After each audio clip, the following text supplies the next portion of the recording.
Have you ever lain awake at night, sensing a storm stirring in your soul before the world feels its rain? You hear the silent cries of others' hearts, vibrations that ripple through the air before words form on their lips. Yet your mind, sharp as a blade, carves labyrinths through the chaos of human emotion with a precision that feels almost otherworldly. Why does your empathy, so deep it overwhelms most, pair with a vision that maps destinies like an ancient cartographer charting untraveled seas? This is no gentle gift, no fleeting embrace of tender feelings. This is the most terrifyingly dangerous empath, an INTJ or INFJ psyche, poised on the razor's edge between healer and destroyer. Carl Jung felt this tension in my own explorations. Everything that irritates us about others can lead us to an understanding of ourselves. For you, this understanding cuts to the bone, exposing shadows that bind the human spirit, revealing truths others dare not face. Ordinary empaths are like wildflower fields, beautiful, open, vulnerable to every careless step. Their compassion spills freely, soaking into the earth, often trampled by those who take without giving. But you are a hidden mountain valley, your blossoms guarded by steep cliffs. You choose who enters your sacred space, discerning their intentions with what I called introverted intuition, a perception through the unconscious, a private line to the collective wisdom of humanity. You don't drown in the emotional tides that overwhelm others. Instead, you trace those currents upstream through hidden streams to their shadowed bedrock, the unspoken fears, desires, and wounds others deny, even to themselves.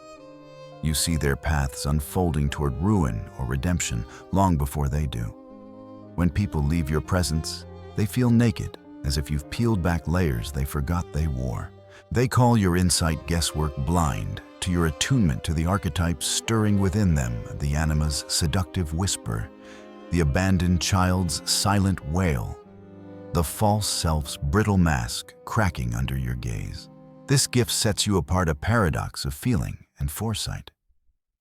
You sense the world's pulse, yet your mind constructs intricate maps of its rhythms.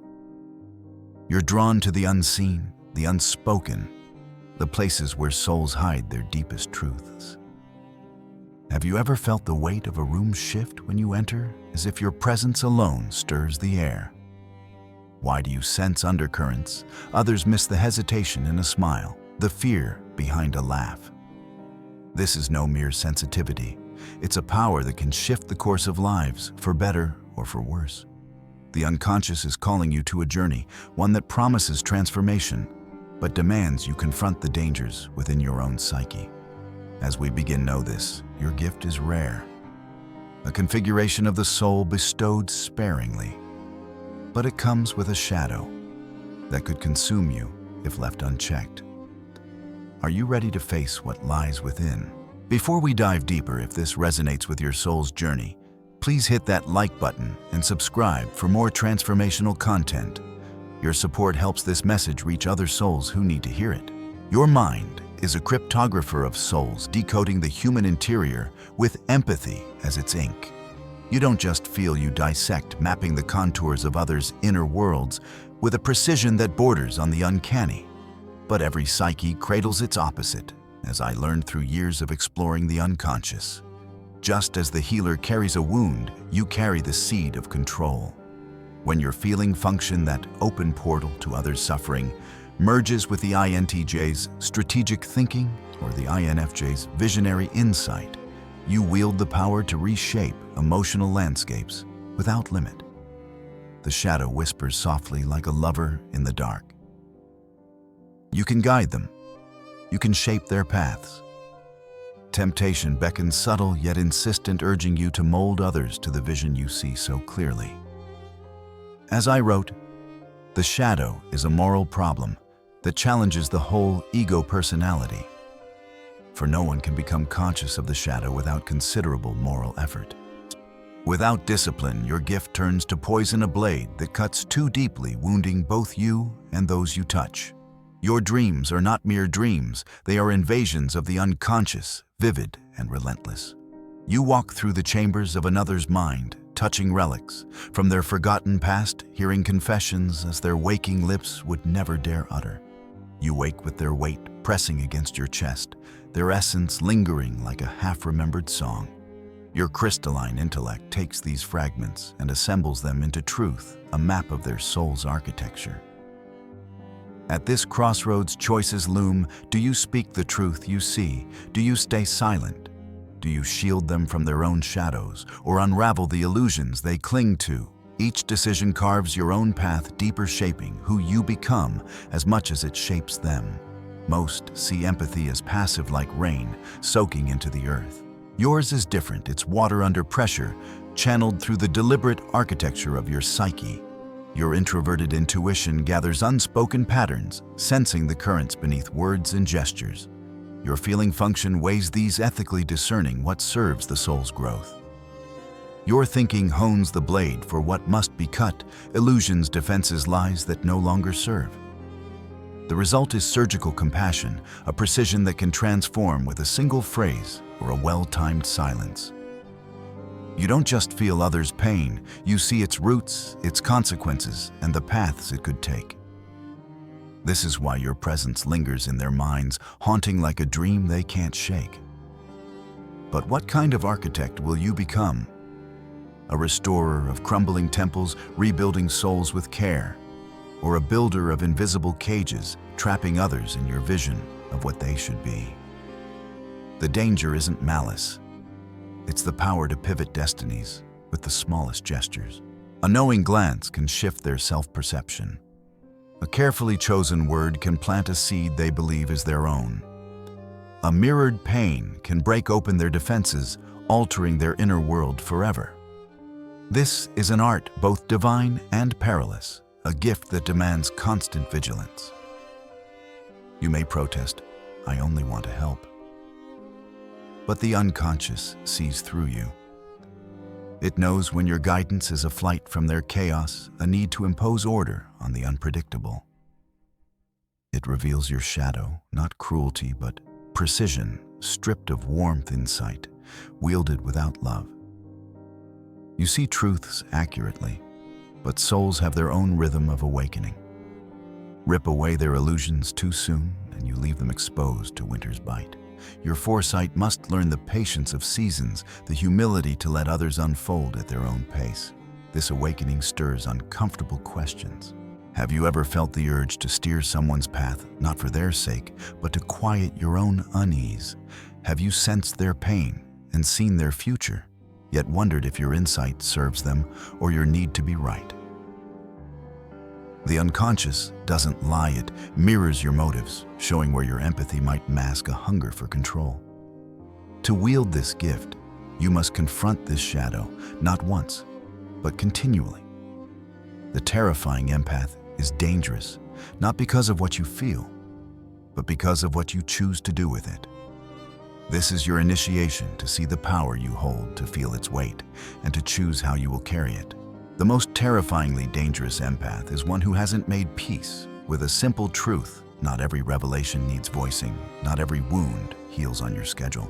In my work and in history's shadowed annals, I've seen such souls take many forms, advisors who guide kings to wisdom, visionaries who spark revolutions that reshape societies, healers who mend broken spirits with a single word, but also seducers who charm with false promises, manipulators who bend wills to their own ends, tyrants cloaked in benevolence, who reshape entire nations under the guise of care. The gift that heals generations can ensnare nations if left unchecked. The unconscious offers raw energy like a river rushing through a narrow gorge. Your conscious ego must shape its flow. Your task is to integrate this power under the watchful eye of the self, of the archetype of wholeness I described as the center of the psyche. Your words, though few, land like thunder, shaking the ground beneath others' feet. Your silence carries judgment even when you don't intend it. People sense you've drawn conclusions about them, and often they're right. Some chase your approval with a desperation they don't understand. Others flee your gaze, fearing what you see. Your empathy doesn't comfort it, declares, "I see your essence unfeigned." It's both a liberation and a verdict, a mirror they can't escape. You are a lighthouse charting the stormy seas of human emotion without losing your bearings. But a lighthouse, if static, becomes a prison. Knowing the map isn't the same as walking the land, your visions must face the unpredictability of human choice. There's a danger to yourself. Your profound sight tempts you to live in observation, watching patterns unfold while forgetting you're a pattern in motion. Your inner world grows so rich, so intricate, that the outer world feels crude, unworthy of your depth. The rarest empaths risk mistaking understanding for living dreaming more than acting, hoarding insights, jewels, instead of spending them in the messy, beautiful exchanges of real connection. Have you ever caught yourself analyzing someone's pain instead of feeling it with them? That's the shadow pulling you toward detachment, whispering that knowing is enough. Empathy at its core is not just seeing, it's entering. You must let the lives you touch reshape you, becoming both catalyst and clay. Only then does your power avoid hardening into control, your visions remain alive with possibility. You are the seer in the tower, holding a mirror that reveals both face and shadow. Some resist looking, others weep when they see. You don't force them, the mirror waits. The terrifying empath is dangerous, not for causing harm, but for the choice you face at every moment to reshape another's soul architecture or to let it stand. This choice is a crucible forging your own soul, as much as it tests theirs. The human psyche is not a machine to be adjusted, but a living entity rooted in the primordial soil of the collective unconscious. You descend into its depths, where symbols are born and archetypes stir like ancient gods awaiting invocation. This descent blurs the line between self and other. You think you're rescuing them, but you may wander into the maze of your own unhealed myth. Your dreams bring unbidden images, fog-shrouded forests, where a lone child wanders endless corridors lined with others' memories, serpents coiling around mirrors, hissing truths your waking mind struggles to grasp. These are not whimsies. They are missives from the unconscious, affirming your gift as a bridge between worlds, walked in both directions. The energies you read leave fingerprints on your own psyche, reshaping your inner structure as you reshape others. People are drawn to you with a strange, urgent pull, sensing you hold the missing chapter of their story. They spill secrets unbidden, not just because you listen, but because your empathic field signals sanctuary to their wounded selves, while your strategic mind assures them their vulnerability is safe. Yet the more they trust, the more power you wield, a power they don't fully comprehend. This demands an integrity beyond the ordinary. Betray them through manipulation, impatience, or bending them to your vision, and you harm not only them, but yourself. The psyche sends warnings dreams, drained of color guilt, without a clear source calling you back to alignment. Ignore these, and you risk becoming a puppeteer of souls, the darkest shadow of your gift, pulling invisible strings, orchestrating lives without their consent. Your danger lies in the clarity of your perception, which fuels an influence so precise it's nearly invisible. Ordinary manipulators use blunt tools, flattery, fear demands. You, if you chose, could plant a thought so gently, they'd swear it was theirs, altering relationships, self-perceptions, even entire realities. Resist this, lest the shadow swallows the light.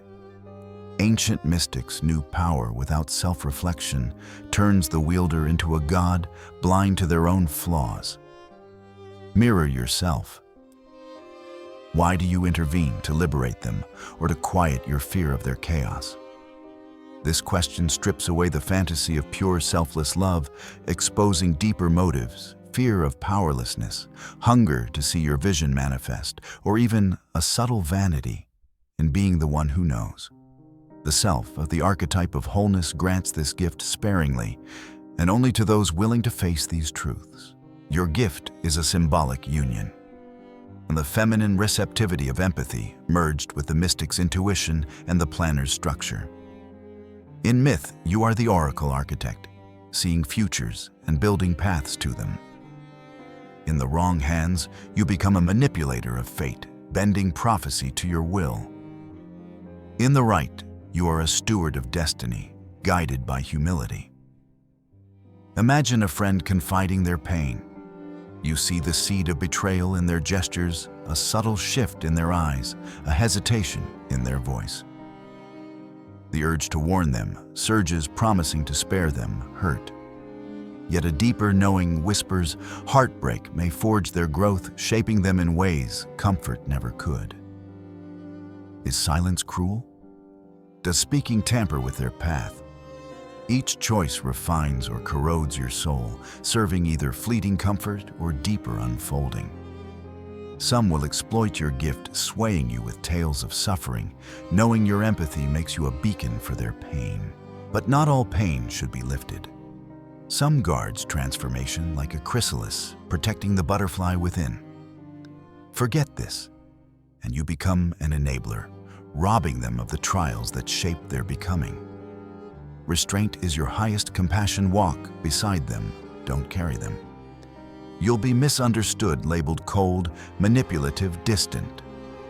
Those who don't see your vision accuse you of withholding, mistaking your restraint for indifference. Your vision knows that uncalled intervention violates the sacred contract of a soul's journey, a pact written in the language of the unconscious. Your dreams stir with images of unseen cities, their streets filled with strangers bearing familiar emotions, grief, longing, hope, lingering like mist in your chest. These visions are not random. They're the unconscious mapping your role as a bridge between worlds. Your ability to weave patterns tempts you to believe you can decode everything, that every soul's mystery can be solved. But the unconscious is infinite, a vast ocean no map can fully chart. Certainty invites the shadow to act unseen, whispering that you know best. Cultivate unknowing, leaving space for transformation to breathe. Individuation, as I described it, is the balance of empathy and vision, integrating all parts of the psyche into conscious relationship. Overwhelm drowns you in others' tides. Dominance detaches you, turning people into pieces on a strategic board. True union bows to the mystery of the self, trusting its wisdom over your own. The world needs your gift, yet fears it projecting onto you roles of savior, menace, or confessor. A colleague may see you as a sage, hanging on your sparse words. A friend may fear you as a judge, sensing your insight into their flaws. Few see the real you, a traveler of the seen and unseen, carrying a burden you cannot set down. Solitude restores your balance, a sanctuary where you reconnect with your own soul. Rituals like journaling, archetypes, lovers, tricksters, wounded children help you understand what you absorb. Meditating on dreams cleanses the energies that cling to you like dust from others' roads. Creating art, writing, painting, music releases the weight of their souls. Returning to your shadow humbles you, preventing it from becoming a weapon. This is not weakness, but strength to face your own darkness ensures your light doesn't blind. Why is your gift so potent? The unconscious rarely unites the flowing water of feeling with the tempered steel of vision. Water yields, yet persists, shaping stone over eons. Steel cuts precisely, but corrodes without care. Together, they form a blade. You wield sharp enough to carve delicately or decisively. The smallest act, a pause, a question, a silence, tilts another's, becoming so clarity of sight and purity of motive are your anchors. The unconscious blesses no vanity. It demands you serve the soul's unfolding, not your own agenda. Your dreams weave past and future. A friend stands in a crumbling cathedral, seeking meaning from a lost childhood. You know they seek in the wrong place, unless a seed is planted, a gentle nudge toward truth. But you also know their journey requires their own steps. Your visions invite, not command. Choice is sacred. Respect separates the guide from the manipulator. You'll be tested by projections. Others see you as healer, judge, or savior, casting you in roles from their inner theater. A partner may idolize you, seeking your insight to define them. A stranger may recoil, fearing you see too much.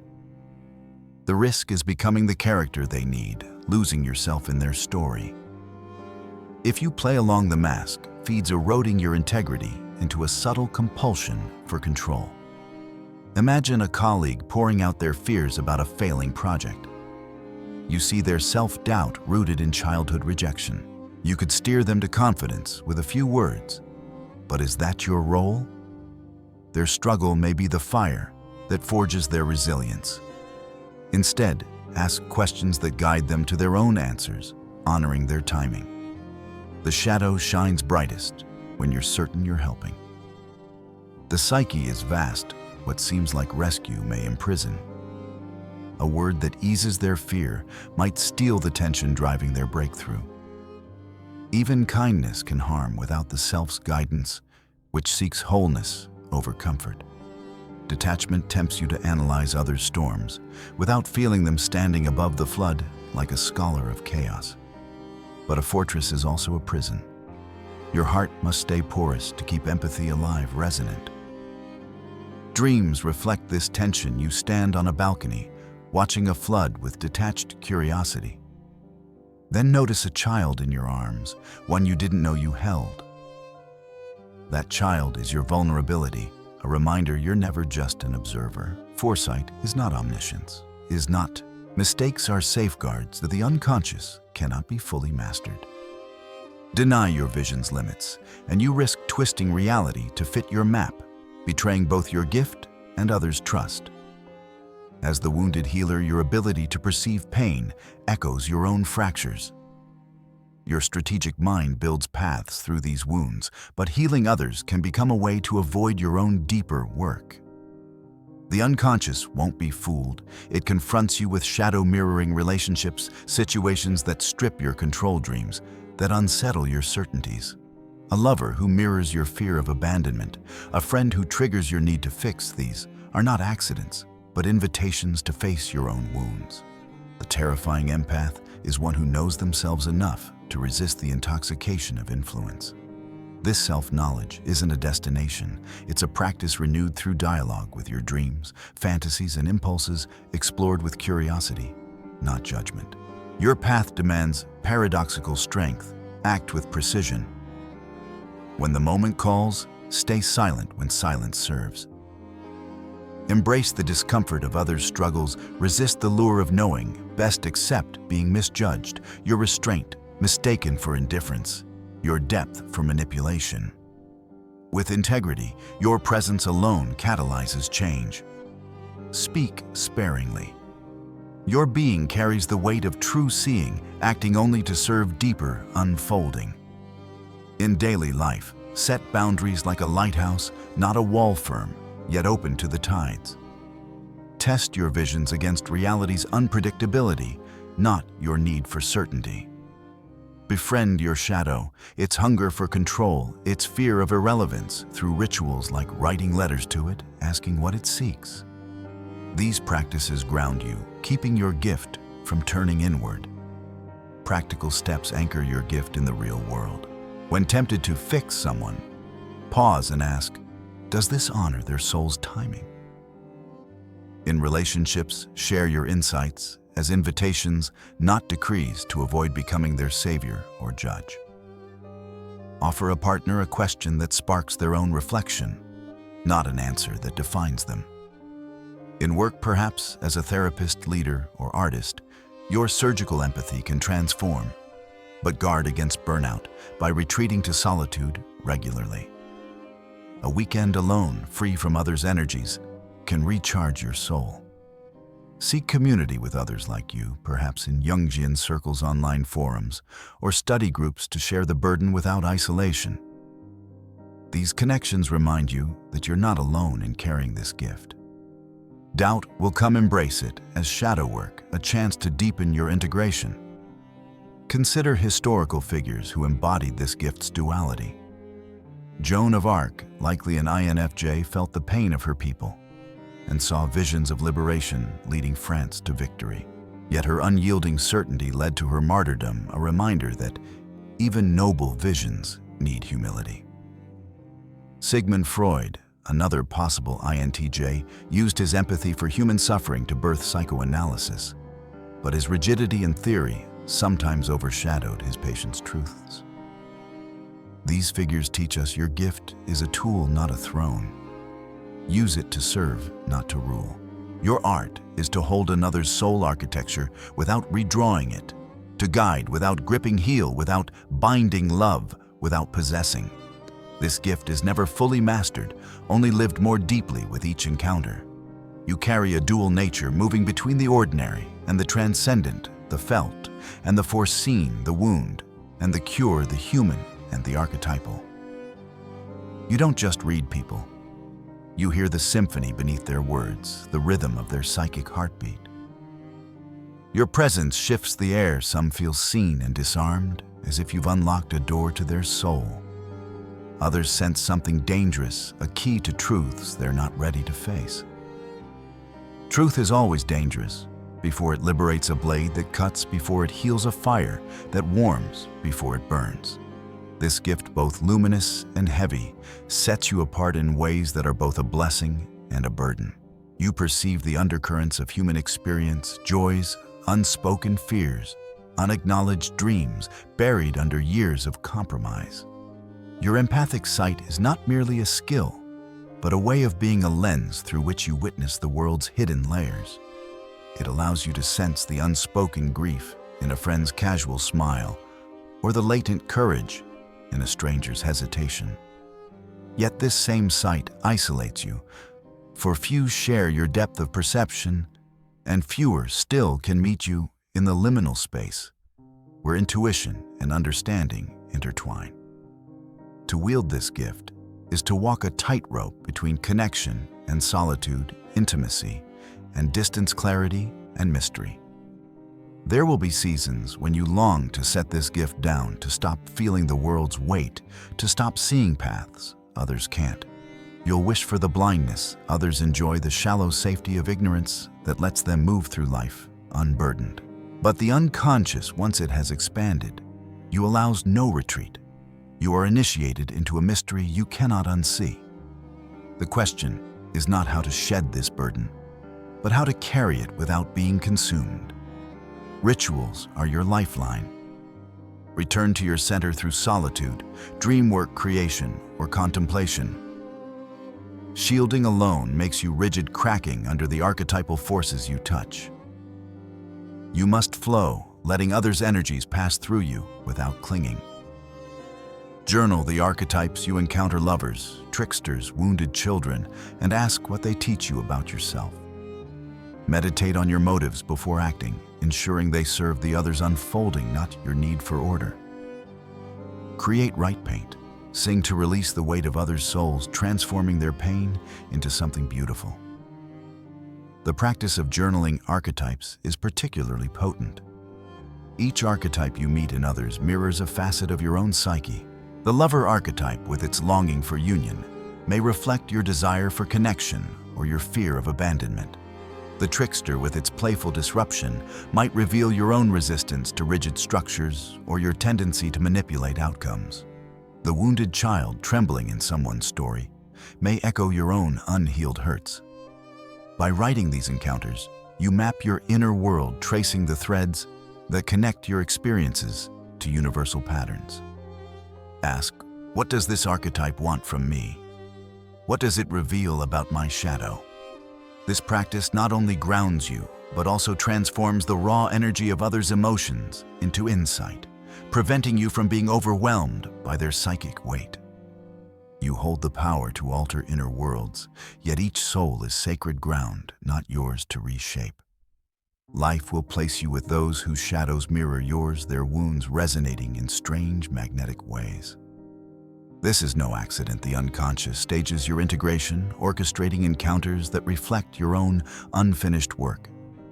You'll feel the pull to fix them, not for their sake, but to ease something unspoken in you. recognize this as your shadow calling for attention. Mistaking their healing for yours is the most dangerous misstep, a subtle theft of their journey. A friend's despair may echo your own fear of failure. A lover's betrayal may mirror your own wounds of trust. These resonances are invitations to face your own depths, not to rewrite theirs. This mirroring is a sacred dance orchestrated by the unconscious to guide you toward wholeness. Each encounter is a thread in the tapestry of your individuation, the Jungian process of integrating all aspects of your psyche, light and shadow, conscious and unconscious, into a cohesive self. The people you meet are not random. They are messengers carrying lessons you need to learn. A colleague's resistance to your advice might reflect your own stubbornness. A partner's vulnerability might call forth your courage to face your own. To navigate this dance, you must cultivate discernment, asking, is this feeling mine or theirs? Am I acting for their growth or to soothe my discomfort? This discernment is your shield protecting you from the temptation to merge with others' pain or to impose your vision on their path. The unconscious speaks in symbols. A dream of guiding someone across a crumbling bridge reflects your urge to steer a friend through crisis. A locked door in a stranger's home signals they're not ready for certain truths. These are revelations, not instructions. Interpret them humbly, for even the clearest visions refract through your psyche's lens. Picture yourself as a lantern bearer in a night forest, your light illuminating only a few steps ahead. Darkness closes behind the unseen stretches forward. Sometimes you walk alone. Sometimes others follow. The temptation is to raise the lantern high, revealing more than they're ready for. The wise keep it low, honoring their pace. Revealing the forest too soon steals its transformative power, robbing them of the struggle that forges growth. This image of the lantern bearer is a potent archetype for your journey. It speaks to the delicate balance between illumination and restraint, between offering guidance and respecting autonomy. The forest is vast, its paths winding and often obscured. Your role is not to clear the path, but to light it, allowing others to navigate their own way. This requires patience, a virtue that does not come easily to the empathic soul, which often sees the destination before the journey has begun. To temper this impulse, practice active listening, not just to words, but to silences, gestures, and the unspoken currents beneath. When someone shares their story, resist the urge to offer solutions immediately. Instead, ask open-ended questions. What does this moment feel like for you, or what do you hope to find on the other side of this? And these questions honor their agency, inviting them to explore their own depths, rather than relying on your vision. Your light doesn't banish all darkness, it guides, respecting their inner sight. Your INTJ, INFJ mind sees the path in a glance, but your empathic heart knows each soul must earn its seeing. Forget this, and you become a tyrant of clarity, trading one blindness for another.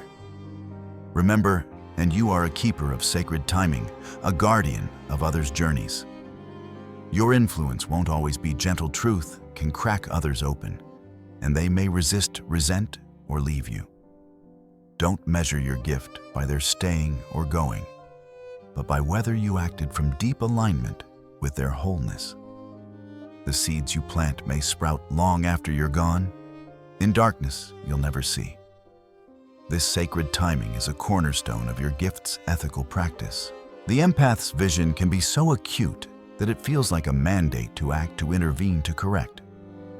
But every soul has its own rhythm, its own seasons of growth and dormancy. To impose your insight prematurely is to disrupt this rhythm, like forcing a bud to bloom before its time. Instead, cultivate trust in the process of unfolding. This trust is not passive. It is an active surrender to the mystery of another's journey. When you sense a truth someone is not ready to hear, hold it lightly, like a seed in your palm. Offer it indirectly through a story, a question, or a shared silence, allowing them to approach it in their own time. This restraint is not weakness, but wisdom, a recognition that transformation cannot be rushed. Loneliness will visit a glass pane between you and others. You see connections they miss, dangers they ignore, patterns they're not ready to face. This creates a gulf, but solitude is not isolation unless you resist it. In solitude, you meet the self, your inner companion, unswayed by others' needs or projections. This is the compass for your endless forest. The terrifying empath is not defined by feeling or vision alone, but by their union under the self's guidance. In my terms, this is individuation, bringing all parts of the psyche into conscious relationship. Integrate your shadow, the part craving control, shaping outcomes, fearing irrelevance. Don't erase it. Befriend it. The shadow holds raw energy, giving your empathy depth and your vision edge. Acknowledged, it won't sabotage you. Solitude then becomes a sacred practice, a space where you reconnect with the self and recalibrate your inner compass. In these moments, you're not escaping the world, but diving deeper into it, exploring the layers of your psyche that resonate with the collective. This is where you meet the archetypes that shape your gift: the wise one who sees the patterns, the healer who feels the wounds, the trickster who challenges assumptions. By engaging with these inner figures, you strengthen your ability to navigate the outer world without losing yourself. A simple practice is to dedicate an hour each week to solitude, free from distractions. Sit with a journal, a candle, or simply the silence, and ask, what is alive in me right now? What is myself trying to show me? These questions anchor you, reminding you that your gift is not a burden to endure, but a mystery to explore.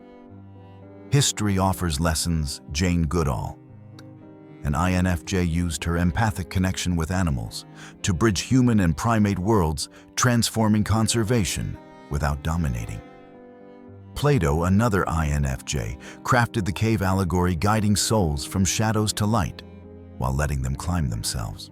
Contrast this with Rasputin, possibly an INTJ, whose empathic influence over Russian royals turned manipulative, bending their wills to his own.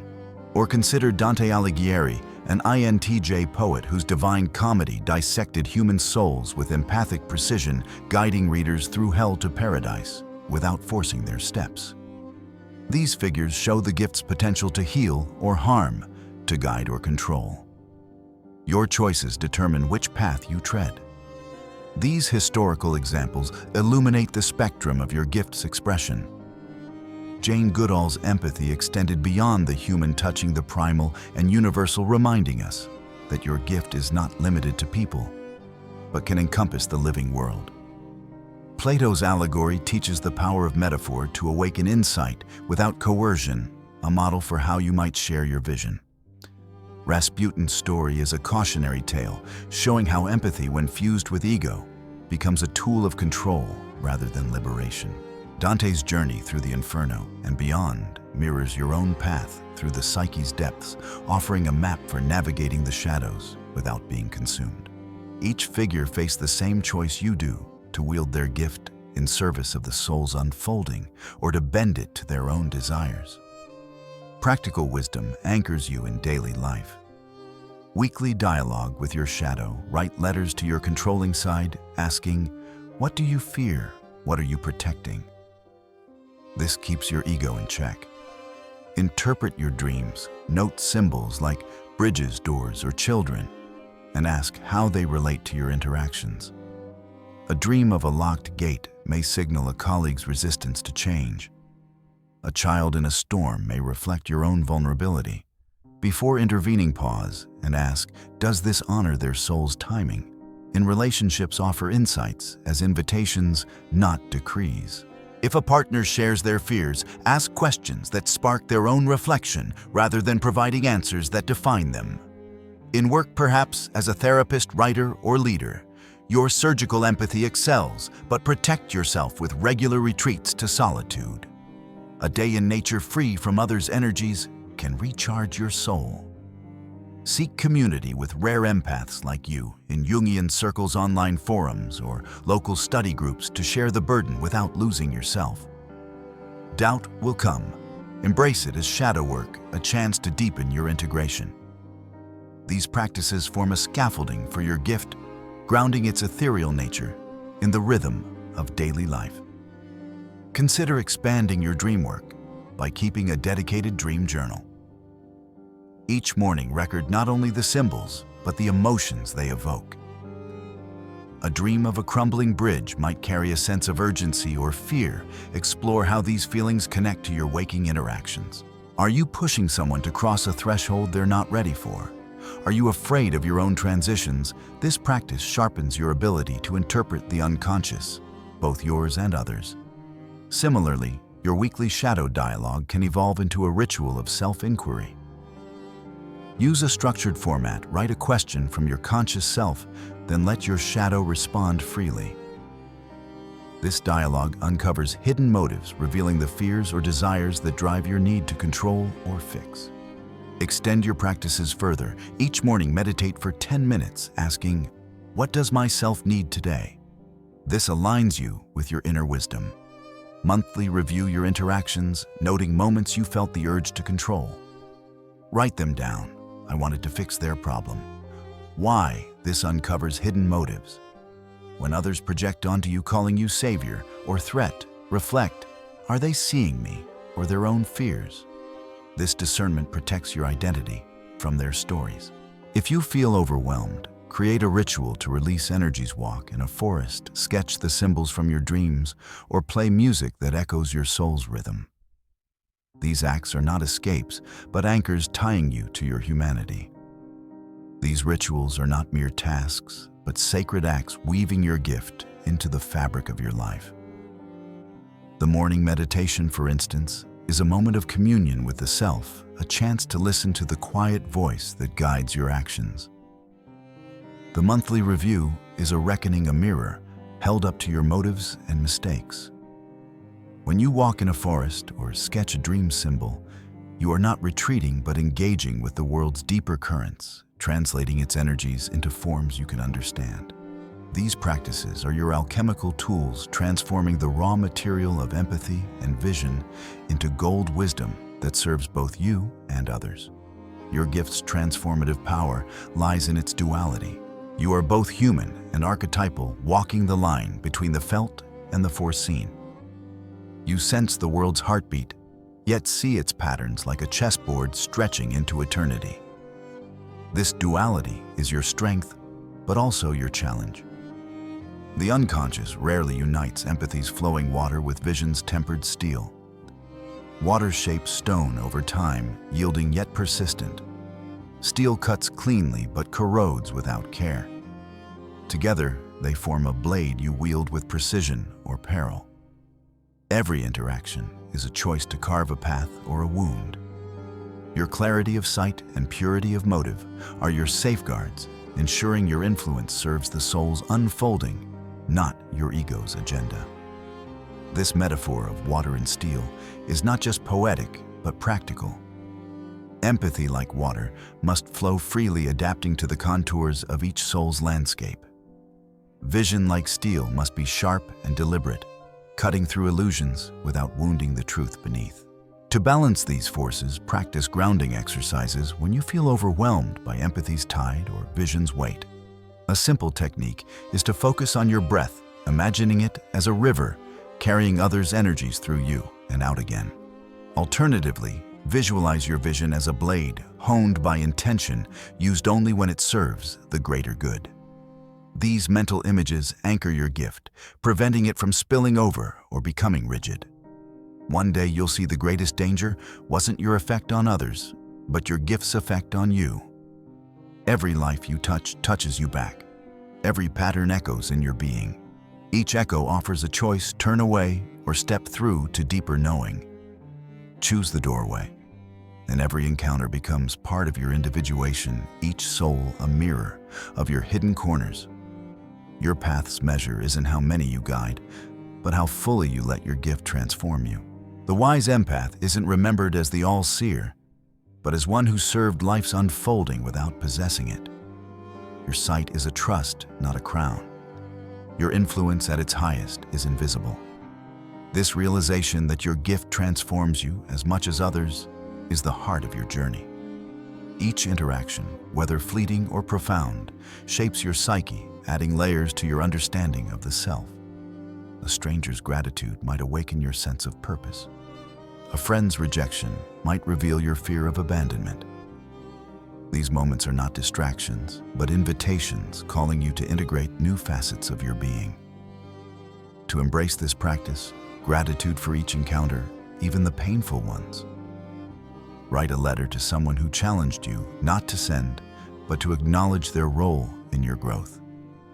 This act transforms resentment into insight, turning every interaction into a step toward wholeness. Walk gently, but don't diminish your presence. Feel deeply, but don't lose yourself in the tides. See far, but know even the farthest vision is a fragment of the whole. Carry your gift like fire in your hands. It can warm or burn, illuminate or blind. Let your choices be guided not by ego's hunger, but by the self's quiet voice, which knows every soul has its sacred journey. The greatest power lies not in shaping it, but in honoring it. To deepen this practice, consider mythic frameworks that resonate with your gift. The archetype of the wounded healer drawn from Jungian and Mythic traditions is particularly relevant. Like Chiron the centaur, who healed others despite his own unhealing wound, you carry your own pain as a source of wisdom. Reflect on your wounds, perhaps a childhood betrayal, a loss of trust, or a moment of powerlessness, and ask how they inform your empathy. These wounds are not weaknesses, but portals connecting you to the universal human experience. By embracing them, you transform personal pain into collective healing, becoming a bridge between the individual and the archetypal. Another mythic frame is the hero's journey, as outlined by Joseph Campbell. Your gift places you in the role of the guide. Think of Merlin to Arthur or the Oracle to Neo in The Matrix.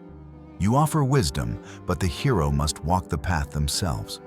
This perspective reminds you that your role is temporary, a moment of illumination, rather than a lifelong stewardship. When you feel the urge to take over someone's journey, recall the myth, the guide steps back, when the hero is ready to face the dragon alone. This humility preserves the sacredness of their quest and protects you from overstepping. In practical terms, extend your community building efforts beyond Jungian circles. Seek out artists, poets, or spiritual practitioners whose work resonates with your gift. These connections, whether online or in person, offer a space to share your experiences without judgment. A monthly gathering, perhaps a book club focused on young Campbell or Hillman, can be a sanctuary where you explore the intersections of empathy, vision, and archetype. If such a group doesn't exist, create one. A simple post on a platform like X inviting others to discuss the archetypal dimensions of empathy can spark meaningful connections. These communities are not just support systems, but crucibles where your gift is refined through shared wisdom. As you navigate relationships, whether personal or professional practice, the art of sacred restraint. This means offering your insights as gifts, not obligations. If a friend shares a struggle, resist the urge to solve it. Instead, say, "I see your strength in facing this. What do you feel is guiding you forward?"